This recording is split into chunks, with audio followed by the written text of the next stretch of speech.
리플 XRP 홀더분들도 잘 들으셔야 합니다. 이제 이더리움은 모 아니면 도 코인이 되었습니다. 특별한 악재가 없는 한 현재 이 자리는 바닥으로 볼 수 있겠는데요. 하지만 밑에 표시한 대로 지하라는 게 있습니다. B1, B2 그리고 여기까지 내려간다면 여긴 나락층입니다. 특별한 악재가 호재로 변하는 순간 이더리움은 다시 역사적인 상승을 맛볼 수도 있고, 반대의 경우 악재로 끝나는 순간 리플에게 알트 대장 자리를 내어주면서 더 이상 회복이 힘든 나락으로 떨어질 수 있습니다. 그 악재가 뭔지 확인해보고 이더리움이 다시 날개를 다는 순간 같이 튀어오를 수 있는 저평가된 알트코인들에 대해서도 알아보는 시간을 갖겠습니다. 이렇게 기로에 서 있는 지금 이 순간이 어쩌면 매수 기회가 될 수가 있습니다. 자, 이제 약 드실 시간입니다. 오늘 내용이 홀더분들에게는 희망이 될 수도 절망이 될 수도 있습니다. 본격적인 시작 전에 구독과 좋아요 한 번씩 꼭 부탁드리고요. 바로 출발하겠습니다.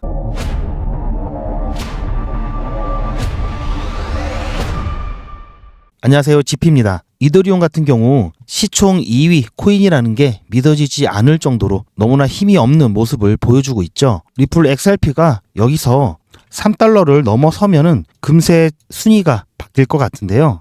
이더리움은 제가 처음에 말씀드린 대로 현재 이 자리는 제가 봤을 때는 바닥으로 보고 있습니다. 230만원 이 선은 바닥 라인으로 보고 있고요. 여기 보시다시피 빨간색 POC 매물대라고 해서 최근 3년간 가장 많은 매물대가 위치한 곳입니다. 이더리움은 비트코인과 비슷하게 장기적인 투자 관점으로 보는 경향이 있었기 때문에 현재 이 POC 매물대 여전히 장기 보유자들의 물량이 많이 모여있는 자리고요. 따라서 현재 이 구간 강력하게 지지를 받고 있습니다. 자, 하지만 이렇게 가격이 흘러내린 이유가 있겠죠. 뿐만 아니라 지금 이 자리가 깨지고 난다면 지하 1층, 지하 2층, 그리고 제가 앞서 말씀드렸듯이 나락층이 되겠습니다. 자, 여기까지 가면은 회복이 좀 불가능하다고 봐야 될 것 같고요. 자, 그렇다면 왜 이렇게 가격이 흘러내렸는지, 그리고 이 코인 시장에서 사이클을 봤을 때 비트코인 반감기에 이더리움이 가장 먼저 튀어오르면서 그 다음 알트 코인들이 그 다음 순위로 펌핑이 나오는 이른바 불장 사이클의 선두였죠. 하지만 이 공식 이번 불장에서는, 이번 반감기에서는 그 공식이 성립이 안 되고 있는데요. 최근 들어 이더리움이 이렇게 어려움을 겪고 있는 가장 큰 이유는 이 개발 로드맵대로 빨리빨리 진행이 되지 않고 무언가 지연이 된다든지 오류가 생긴다든지, 그리고 경쟁 네트워크들이 속속 등장하면서 이더리움의 지배력이 예전에 비해서 많이 약해졌죠. 자, 이런 부분 때문에 이더리움이 굉장히 힘든 과정을 겪고 있습니다. 특히 지금 뭐니뭐니 해도 이더리움의 급 반전이 될 만한 큰 건이 있죠. 지금 진행되고 있는 이 팩트라 업그레이드. 자, 여기에 이더리움 스테이킹 승인이죠. 이 두 개가 문제없이 진행이 된다면 이더리움은 반등할 수가 있습니다. 반대로 이 부분이 원활하게 진행이 안 된다면 아까 말씀드린 대로 이더리움이 나락까지 떨어질 수가 있습니다. 그레스케일이 ETF 스테이킹 승인을 했었는데요. 이 부분에 대해서 SEC에서 연기를 했죠. 4월 17일 날 SEC가 이더리움 스테이킹에 대해서 결정을 해줘야 되는데 이 부분 미리 45일 연기를 해서 6월 1일 날 다시 결정일이 돼버렸죠. 결정일이 연기가 됐죠. 그래서 정말 중요한 부분 6월 1일이 타임라인상에서 정말 중요한 시기가 이더리움에 있어서는 중요한 시기가 될 거고요. 이 스테이킹에 앞서서 야심차게 준비했던 팩트라 업그레이드가 무사히 또 진행이 되어야 합니다. 이더리움의 로드맵을 보시면 여러 가지 단계별로 업그레이드 청사진이 있습니다. 이걸 제가 간단하게 설명을 드리면 여러분들 제가 설명드리는 게 조금은 어려울 수 있는데요. 이 부분 그냥 이런 게 있구나라고 넘어가시면 됩니다. 이것까지 자세하게 아실 필요는 없고요. 아시면 좋지만 자세하게 아실 필요는 없습니다. 자, 이더리움의 로드맵 전체 구성은 총 6단계로 구분되어 있습니다. 자, 현재는 2단계 한 부분까지 진행이 되었고요. 더 머지, 더 서지, 더 스컬지, 버지, 더 퍼지, 더 스플러시 이런 식으로 총 6개의 단계적인 로드맵을 제시를 하고 있습니다. 더 머지는 지분 증명으로 전환이 되었죠. 이미 완료가 되었습니다. 그리고 더 서지 같은 경우에는 초당 TPS, 이 트랜잭션 속도를 현재보다도 7,300배 향상된 속도로 진행하기 위한 업그레이드고요. 이 부분은 덴쿤으로 일부를 구현을 해냈습니다. 자, 이게 무슨 말이냐면은 2024년 5월 롤업 수수료를 절감하는 덴쿤 업그레이드를 시행을 했고요. 이 서지 같은 경우에는 TPS를 높이는 목표라고 말씀을 드렸죠. 그래서 데이터 가용성 샘플링을 통해서 전체 데이터를 다운받지 않고 무작위로 샘플링해서 속도를 향상시킨 건데요. 현재 개발이 된 것은 58,000 TPS까지 가능하다고 합니다. 약 절반 정도 조금 넘었죠. 목표치의 절반 정도 조금 넘었는데요. 서지 업그레이드가 완료가 되면 10만 정도 TPS가 나올 수 있다고 합니다. 아직은 절반보다 조금 늘어난 단계에 와 있다고 볼 수 있고요. 그래서 현재는 2단계 일부가 구현이 되었다. 자, 이렇게 진행이 될 겁니다. 자, 최근 완료된 이 덴쿤이라는 것은 데네브와 칸쿤의 합성어입니다. 주로 내용은 이렇게 있는데요. 그냥 이런 게 있다라고 아시면 되고요. 여기서 가장 주목되는 것은 아까도 말씀드렸듯이 가스 비용을 크게 낮췄다는 겁니다. 즉 수수료를 낮췄다라는 거고요. 이에 따라서 레이어 2 솔루션에 거래를 하고 있는 옵티미즘과 아비트론 같은 경우 비용이 크게 감소했습니다. 현재 진행 중인 업그레이드 팩트라죠. 원래 이 팩트라 같은 경우에는 올해 3월 중순에 메인넷 적용 예정이었는데요. 연기되었습니다. 연기 이후로는 홀레스키 테스트넷에서 테스트 중 일부 기술적 문제가 발생을 했는데요. 이 팩트라의 주요 기능은 계정 추상화 개선, 그리고 검증자의 효율성을 향상시키고 가스비 결제 방식을 변경하는 거였습니다. 그리고 원래 이더리움이 갖고 있는 스마트 컨트랙트 기능을 개선시키는 거였고요. 아까도 말씀드렸듯이 팩트라는 원래 3월에 예정되어 있었는데 이게 점점 4월로 연기됐다가 또 이번엔 5월로 연기가 되었습니다. 자, 이렇게 계속해서 일정이 미뤄지다 보니까 이더리움에 대한 문제가 있는 게 아닐까? 이제 실망하시는 분들 많이 계시겠죠? 그런데 이더리움의 이 전체 로드맵 중에 4단계에 해당하는 더 버지라는 게 있습니다. 여기 보시면 검증 간소화라고 되어 있죠. 물론 준비 중인데요. 이 더 버지 같은 경우에는 굉장히 중요한 위치를 차지하고 있습니다. 4단계에 위치하고 있고요. 주요 목표로는 이더리움 네트워크 하드웨어 요구사항을 경량화하는 겁니다. 포인트는 경량화고요. 이렇게 되면 스마트워치와 같은 소형 기기에서도 거래 검증이 가능하게 됩니다. 이 버지의 핵심 기술로는 버클 증명이라고 해서 상태의 데이터를 압축하는 거고요. 이에 따라 네트워크 참여의 장벽을 낮추고요. 탈중앙화를 강화시키는 데 있습니다. 자, 이게 연결되는 거죠. 네트워크에 참여하는 장벽을 낮추니까 사람들이 점점 많은 사람들이 참여하게 되고요. 그렇게 되면 탈중앙화가 강화되겠죠. 이더리움의 창립 멤버들을 보면은 현재까지 이더리움의 대표죠. 자, 비탈릭 부테린을 비롯해서 많은 사람들이 창립 멤버로 있었습니다. 이더리움 같은 경우에는 초창기 코인이다 보니까 이더리움에 관련된 사람들이 많이 흩어지면서 여러 가지 코인들을 만들면서 이 코인에 대한 확장을 가져오는데 이바지하기도 했는데요. 이 비탈릭 부텔린 같은 경우에는 이더리움의 창시자이면서 비전을 처음 제시한 인물입니다. 자, 여기서 눈에 익은 사람이 몇 사람이 있을 건데요. 자, 이들은 같이 2013년 말에서 2014년에 걸쳐서 같이 공동 창립을 했지만 추후에 의견이 맞지 않아서 갈라서게 됩니다. 주요 갈등과 분류 과정을 잠깐 살펴보면은 첫 번째 분열은 이더리움을 운영하는 데 있어서 영리로 가자, 비영리로 가자, 이 논쟁이 가장 컸었고요. 찰스 호킨슨과 아미르 체타이가 프로젝트에서 분리가 되었습니다. 자, 찰스 호킨슨은 이후 카르다노, 에이다를 창립을 했고요. 결국은 비탈릭 부테린을 중심으로 한 이더리움 재단이 비영리 조직으로 남은 게 현재의 모습입니다. 그리고 그 이후에 2년 후에 분리를 하게 되는데요. 이 게빈 우드 같은 경우에는 이더리움의 기술적 방향성과 이 거버넌스에 대한 의견 차이 때문에 나갔습니다. 그래서 게빈 우드 같은 경우에는 나가서 폴카닥을 창립을 합니다. 그리고 같은 해죠. 다오 해킹 사태와 관련해가지고 이더리움 클래식이 분리를 하게 되었습니다. 주요 갈등 원인을 살펴보면은 중앙화로 가느냐, 탈중앙화로 가느냐, 여기에 대한 의견 차이가 굉장히 컸고요. 물론 상업적 이익과 공익 굉장히 컸습니다. 설명드렸듯이 호킨슨이 설립한 카르다노, 에이다, 그리고 우드가 설립한 폴카닥, 자, 이더리움 클래식, 컨센시스 등 이렇게 분리가 되었습니다. 자, 이렇게 생태계의 다양화로 이어졌습니다. 자, 그렇다면 지금 가장 중요한 부분이 이더리움 스테이킹 규제에 대한 허용에 대한 내용이죠. 그리고 아까 말씀드렸듯이 로드맵에 있는 이 업그레이드 관련돼서 문제없이 진행되는 부분, 자, 이 부분이 굉장히 중요합니다. 따라서 이더리움 스테이킹 규제 허용에 대한 전망을 잠깐 살펴보면요. 현재 이더리움 스테이킹 규제 전망 같은 경우에 지역과 국가에 따라서 조금 다양하게 나타날 수가 있습니다. 먼저 미국 상황을 보면은 최근 몇 년간 암호화폐 규제에 굉장히 엄격한 접근을 보여줬죠. 근데 이 부분은 트럼프 정부가 들어오고 나서 조금씩 약해지는 모습을 보여주고 있습니다. 지난번 크래켄과 같은 이 거래소의 스테이킹 서비스에 대해서도 제재 조치를 했었고요. 스테이킹 서비스가 증권 제공으로 간주될 수 있다라고 했었죠.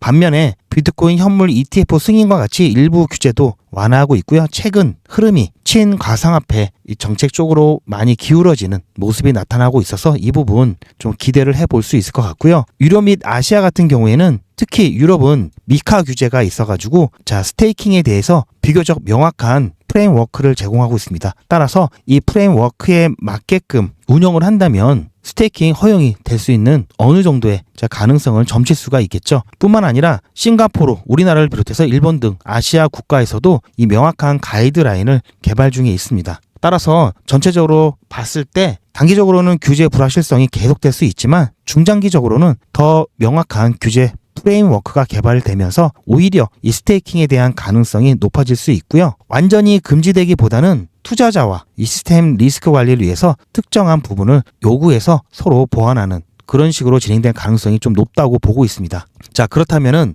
당연히 이더리움 같은 경우 아까 말씀드린 이 스테이킹 허용이 되고 여기에 이 로드맵에 따른 안정적인 업그레이드가 된다면 당연히 이 이더리움 예전의 그 명성을 되찾을 수 있겠죠. 뿐만 아니라 이더리움 스테이킹 시 대박 코인이 있습니다. 현재 상황에서는 물론 고위험, 고수익에 해당되는 코인이고요. 하지만 직접적으로 가장 수혜를 받을 수 있는 코인은 아이겐 레이어입니다. 이 아이겐 레이어는 이더리움 스테이킹을 기반으로 하기 때문에 이더리움 스테이킹이 허용될 경우에는 직접적으로 영향을 받을 수밖에 없고요. 반대로 스테이킹이 불발이 되면 이 아이겐 레이어의 이 리스테이킹 서비스가 어렵기 때문에 같이 나락으로 갈 수가 있겠죠. 현재 이 아이겐 레이어를 잠깐 살펴보면은 빗썸에 워너마켓에 상장되어 있고요. 보시는 바처럼 이더리움과 함께 계속해서 굉장히 힘든 모습을 보여주고 있습니다. 작년 말에 고가가 8,195원이었는데요. 지금 굉장히 많이 떨어졌죠. 바닥까지 왔습니다. 바닥까지 왔기 때문에 많이는 아니더라도 이더리움에 대해서 어느 정도 긍정적인 입장에 계신 분들은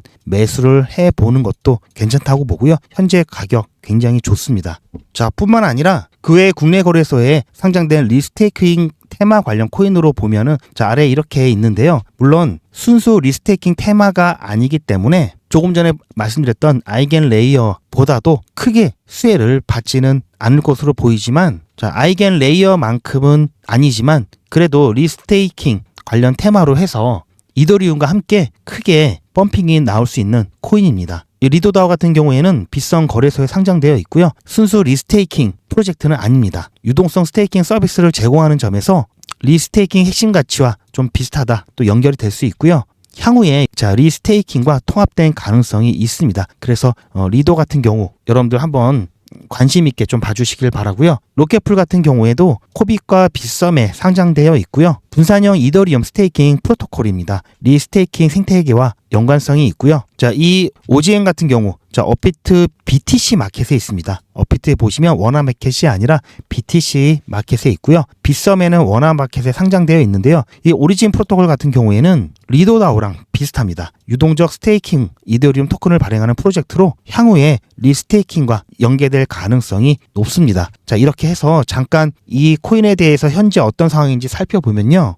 먼저 오리진 프로토콜 같은 경우에도 이더리움이 쭉 빠질 때 같이 빠졌죠. 지금 계속해서 신저가를 기록하고 있습니다. 만약에 이더리움이 다시 이렇게 부활한다면 지금 이 자리 저평가된 자리가 될 수 있겠죠. 리도다오도 마찬가지입니다. 지금 저가를 기록하고 있고요. 작년 말 올해 초에 받았던 이 상승분을 모두 반납하고 오히려 더 내려갔습니다. 로켓풀도 마찬가지입니다. 이렇게 내려가서 저가를 기록하고 있습니다. 지금 제가 소개해드렸던 이 코인들 같은 경우에는 이더의 운명과 굉장히 밀접한 관계를 가지고 있기 때문에 이더리움이 다시 날개를 달고 부상하는 순간 이들 코인 지금 굉장히 저평가되어 있죠. 불과 이때만 해도 3만 원 하던 게 지금 5천 원 이러고 있습니다. 썩어도 준치라고 이더 시총 2위의 알트 대장이죠. 물론 연이은 업그레이드 실패와 이 잡음들로 인해서 이더리움이 굉장히 좀 힘든 상황을 맞이하고는 있는데요.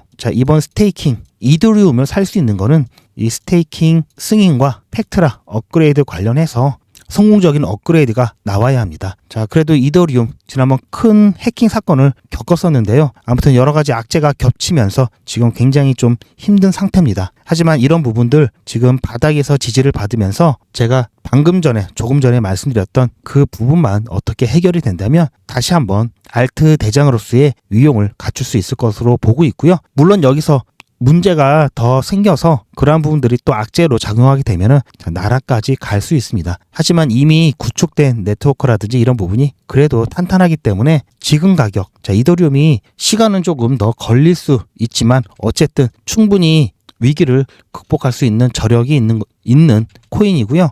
하지만 여전히 몰빵하기엔 좀 어려운 부분은 업그레이드와 그리고 스테이킹 허용이라는 불확실성이 여전히 존재하기 때문에 그 부분은 좀 주의할 필요가 있습니다. 거기에다가 최근에 이더리움 같은 경우에는 풀타임, 개발자가 많이 붙고 안 붙고에 따라서 이 네트워크 또는 이 코인에 대한 업그레이드, 이 기술적인 부분이 어느 정도 담보가 되는지 그 수준을 가늠할 수 있게 하는데요. 그래서 개발자가 이 풀타임 개발자냐, 파트타임 개발자냐, 얼마나 있느냐 이런 것도 굉장히 중요합니다. 최근 전통적으로 이더리움은 가장 많은 개발자를 풀타임 개발자를 보유하고 있었습니다. 하지만 최근 1년간, 2년간의 모습을 보면은 계속해서 감소를 하고 있고요.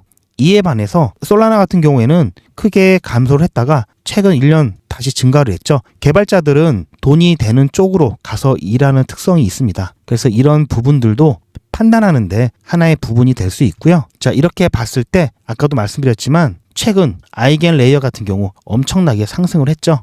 그런 기준으로 봤을 땐 체인링크 또한 괜찮은 코인입니다. 그래서 이런 개발자들이 어떤 코인을 선호하는지 어디서 일하고 싶어 하는지 이런 부분도 여러분들 판단의 하나의 기준이 될 수 있다. 이렇게 좀 말씀을 좀 드리고 싶고요. 제가 오늘은 이더리움과 그와 관련된 같이 상승할 수 있는 알트 코인에 대해서 말씀을 해드렸습니다. 리플 XRP 홀더분들도 이 부분을 좀 잘 알고 계셔야 되는 이유는 이더리움의 상황과 위치에 따라 XRP도 관련돼서 영향을 받을 수가 있습니다. 그래서 제가 홀더분들도 잘 들으셔야 된다고 말씀을 드렸고요. 마찬가지로 제가 오늘 설명을 해드린 이더리움 굉장히 중요한 타점들, 대응이 꼭 필요했던 시점들이 분명히 있었습니다. 비트코인처럼 그냥 사놓고 기다리면 되겠지 하셨던 분들은 아마 굉장히 후회를 많이 하고 계실 겁니다. 따라서 앞으로도 정확히 어느 지점에서 다시 진입을 하든지 또는 어디서 물타기를 하든지 또는 불타기를 해야 되는지 이러한 부분들 제가 실시간 신호를 통해서 여러분들께 안내를 해드리고 있고요. 뿐만 아니라 같은 테마로 묶인 이더리움이 뛰면 같이 뛸 수 있는 또는 이더리움이 안 좋을 때 같이 꼬꾸라지는 그런 코인에 대한 정보도 실시간으로 안내를 해드리고 있습니다. 자, 이더리움과 함께 크게 펌핑이 나온 이 저평가 알트코인에 대한 정보를 받기를 원하신다면 010-8811-4359번으로 이더라고 문자 남겨주시기 바랍니다. 제가 실시간으로 이더리움에 대한 정보 그리고 이 업그레이드 내용이라든지 또는 SEC에 대한 이 스테이킹 허용 여부 이 결과에 대한 심사 내용 굉장히 중요한 속보죠. 이러한 부분들 제가 재빠르게 여러분들께 제 관점과 더불어 실시간으로 안내를 또 해드리고 있습니다. 소통방을 통해서도 안내를 해드리고 있고요. 중요한 건 문자도 같이 제가 보내드리고 있습니다. 그리고 제가 매 영상마다 여러분들께 보여드리는 자료 같은 경우에도 소통방에다 항상 영상 게시 전에 올려드리고 있고요. 영상에서는 시간 관계상 다 설명을 못 드리는 부분까지 있기 때문에 보다 깊은 내용을 알기를 원하시는 분들은 소통방에서 자료를 찾아서 보시면 크게 도움이 되실 겁니다. 실시간 대응 문자 이더 그리고 소통방 입장을 원하시는 분들은 소통방 이렇게 중복해서 신청하셔도 되고요. 제가 확인하는 대로 빠르게 여러분들 입장 도와드릴 거고요. 소통방은 아까도 말씀드렸듯이 아마 제 영상을 보시는 분들은 아실 겁니다. 제가 리플도 분석해서 알려드리고 있고요. 그 외 코인들, 시황들 관련된 내용들 다 소통방 통해서도 안내 드리니까요. 신청을 같이 해주시기 바랍니다. 아무튼 오늘 영상 조금 지루하다고 느끼시는 분들이 계실 수도 있는데요. 그래도 중요한 내용 여러분들이 꼭 아셔야 되는 부분이기 때문에요. 그냥 어렵다면 이런 게 있구나 이렇게 넘어가셔도 됩니다. 그런 부분들 다 감안해서 제가 대응할 수 있도록 여러분들께 안내 드리니까요. 이 대응 문자는 그냥 여러분들 편하게 대응하실 수 있도록 자 매수 가격 얼마, 매도 가격 얼마 자 이렇게 쉽게 나오기 때문에 여러분들도 문자만 보시고 그리고 소통방에 어떤 내용들 있는지 나중에 확인하셔도 충분하십니다. 문자는 제가 최대한 간단하게 쉽게 보내드리고요. 관련된 내용은 설명과 함께 소통방에 올려드리니까요. 두 개 다 병행하시면 큰 어려움 없이 여러분들 같이 대응하실 수 있을 것 같고요. 지금 이더리움 같은 경우에는 제가 말씀드렸듯이 바닥 구간에 와 있습니다. 이더리움이 여기서 어떤 성과를 가져오는지에 따라서 최소 반납했던 이 구간까지 적어도 상승 가능하고요. 반대로 나락으로 갈 수 있다고 말씀드렸죠. 굉장히 중요한 시기이기 때문에 여러분들 혼자 고민하시기보다는 함께 대응하시길 추천을 드립니다. 오늘도 제 영상 시청해 주셔서 대단히 감사합니다. 저는 GP였고요. 오늘 영상이 여러분들 투자하시는데 도움이 되었다면 구독과 좋아요 한 번씩 꼭 부탁드리겠습니다. 시청해 주셔서 감사합니다.